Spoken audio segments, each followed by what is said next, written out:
Сәлем оқырман. Бүгін біз тағы да бір өмірден алынған оқиғамен бөлісетін боламыз. Видеоны бастамас бұрын арнамызға тіркеліп, лайк пен қоңыраушаны басуды ұмытпаңыздар. Малика есімді қыз өзінің әңгімесін төркінге барғанда басынан өткен оқиға әлі есіме түссе қорқамын деп бастады. Кешкі сағат 9-дардың шамасы еді. Анам екеуміз шай ішіп отырған едік. Жеңгем болса баласын ұйықтатып жатты. Ал әкем мен ағаларым жұмыста еді. Далада жаңбыр жауып, жел тұрып тұрған болатын. Бір кезде біреу есікті қаққандай болды. Жеңгем, біреу есікті қақты ма деп сұрады бізден. Біз де үнсіз есіктің дыбысын тыңдай қалдық. Қайта есік қағылмаған соң желден болар деп әрі қарай шайымызды ішіп, әңгімемізді айтып отыра бердік. Енді кесемдегі шайды іше бергенім сол еді, есікті қайта қақты. Бұл жолы желден емес екенін түсіндік. Анашым есікке қарай барып кім деп сұрады.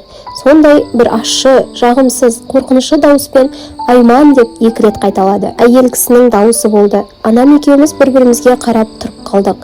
Ана дауыстан ішімізде үрей болды, қорықтық. Бірақ шынымен анамның есімі Айман еді. Көршілеріміздің де даусына ұқсамайды. Олар келсе де мен ғой көрші деп болсын айтар еді ғой деп анам екеуміз жай дауыспен күбірлесіп тұрмыз. Есікті ашарымызды, не ашпарымызды білмей қатты қорықтық. Содан соң мен тағы да қайталап кім бұл деп сұрадым. Ол тағы да солай қайталады. Анам екеуміз ана дауыстан одан әрі қорықтық. Не де болса есікті ашпауды жөн көрдік.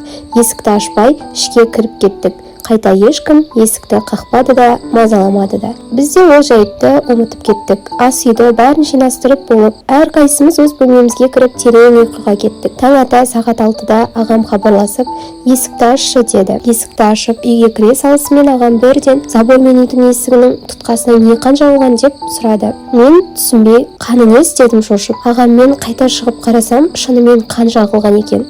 Бірақ көп емес еді. Бір әдейілеп саусақпен жаққандай. Сол түні кімнің келгені және ол не қан сол күйі белгісіз болып қалды деп Малика өзінің оқиғасымен бөлісті.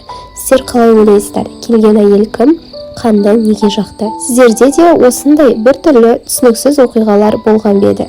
Егер болған болса, комментарийға бөлісе кетіңіздер. Егер видео ұнаған болса, арнамызға жазылып, қоңыраушаны лайк басуды ұмытпаңыздар. Алдағы уақытта көптеген қызықты өмірде болған оқиғалармен бөлісетін боламыз. Келесі видеода кездескенше оқырман.